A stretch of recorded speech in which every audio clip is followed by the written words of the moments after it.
This is my guide on how to effectively choreograph a fight scene.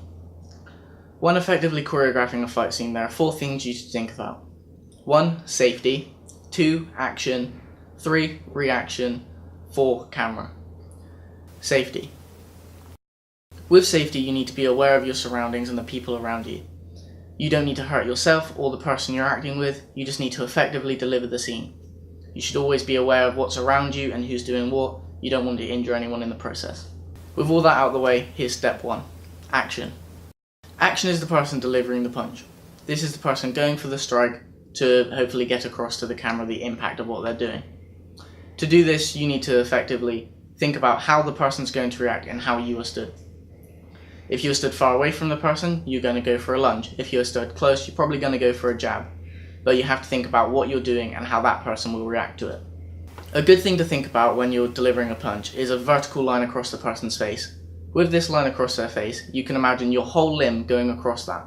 This is a very basic way to deliver a punch, but really effective. Step 2. Reaction. When reacting to a punch, you need to think about how that person is hitting you and how you would react. If you're getting hit with a light jab, you'll probably jar your head up or to the side. If you're getting hit with a hook that goes fully across the camera like we spoke about earlier, your whole body will probably go down, or at least to a very dramatic stance. Reacting is very similar to acting, as you have to feed off the other person's energy. Them giving you a light punch, you're not going to react very well. If they give you a heavy punch, you have to act really well. And it's all about getting that across to the audience. You need to sell the punch. Step 3. Camera. Camera is probably the most important. You need to be able to disguise the fact that your target isn't hitting each other and that there isn't any distance between them. You need to make it feel like there is contact between the punches, and you need to think how that will effectively get across to the audience. An easy way is to do the over-the-shoulder shot. An over-the-shoulder shot now allows you to disguise the gap with their fist being in front of their actor's face.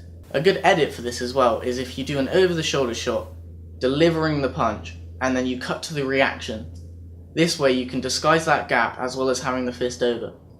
And if you keep getting your actors to go through this punch, you can angle the camera so whether it's too high or too low, you can move it and adjust how it looks.